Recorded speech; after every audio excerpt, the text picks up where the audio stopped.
Right, hi.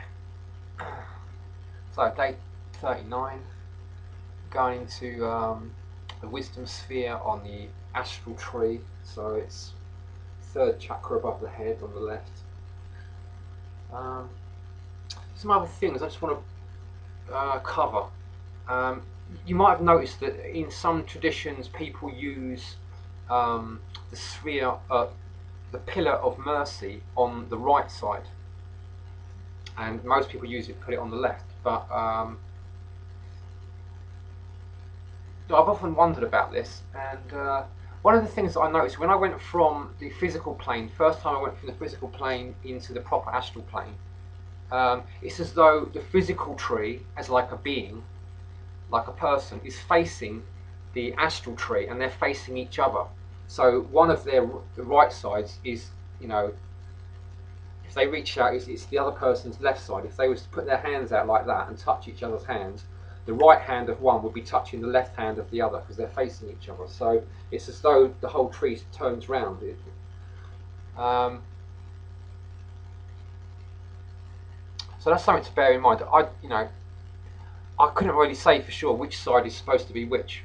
Different people use different sides, one side as the other. Okay, I'm going to leave a link into this guy's video. He does commentaries about the Bhagavad Gita, but in this video, it's just a recent one he uploaded, and it seems kind of relevant to where we are at the moment. He's talking about crazy wisdom. This sphere, we're in the wisdom sphere on the tree. It's the wisdom sphere on the astral tree. This is interesting. It connects with something that Magic and the Occult said the other day on one of my videos, a comment about Thoth being the god of wisdom. Now, Thoth connects with Mercury. Now, on the mental tree, which starts at the beginning of the head and goes up, the yesterday sphere of understanding would have corresponded with the Mercury sphere on the mental tree. And now we're going over to the Venus sphere on the mental tree, or the wisdom sphere on the astral tree. So looking at it on the astral tree, it's the sphere of wisdom. This connects with Thoth, who's the god of wisdom, and it also connects with Mercury. And then tomorrow's day, the top part of the astral tree is going to be like the number one sphere, which is also putting it in. If you put the first tarot card there, it's the Magus. So that also connects with Mercury. So you've got all three spheres in a sense connecting with Mercury. Just thought it was interesting, in relation to the astral tree and Mercury being like the governor and stuff. What this guy's talking about in this video, he's talking about going beyond like the mind. Mercury rules the mind, and today we're going into this Venus sphere on the mental tree, or the equivalent, where it's the same area as this wisdom sphere on the astral tree.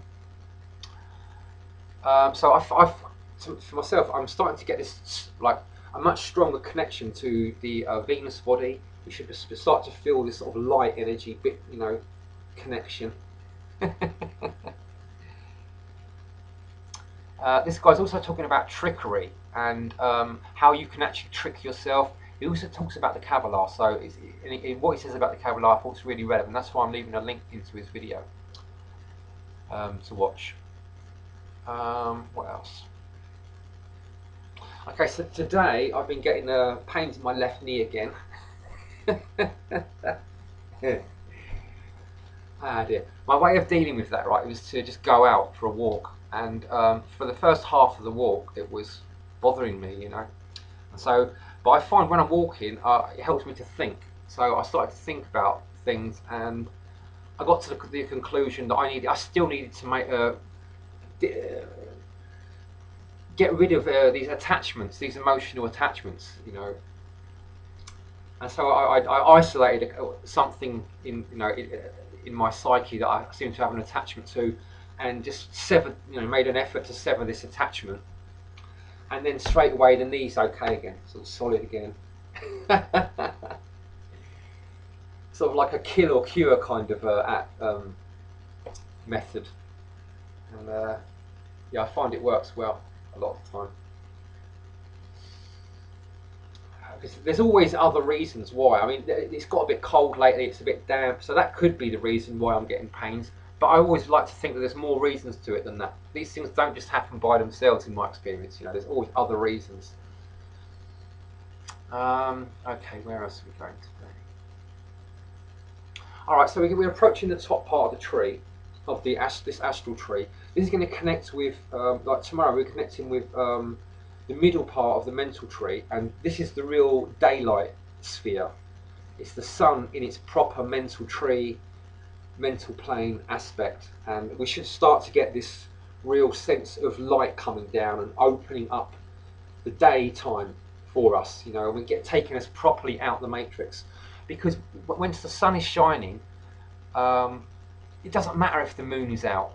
The moon is like the ruler of the matrix, like it's like connecting with Satan and that, the ruler of the darkness.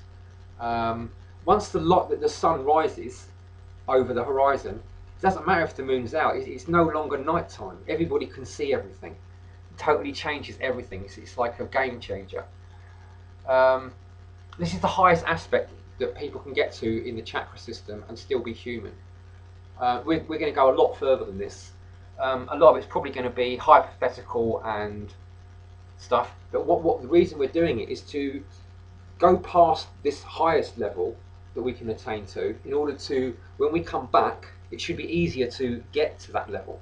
So rather than have to spend 20 or 30 years of serious discipline and meditation, hopefully we're going to be able to do this in about 4 or 5 months and be able to attain to that level.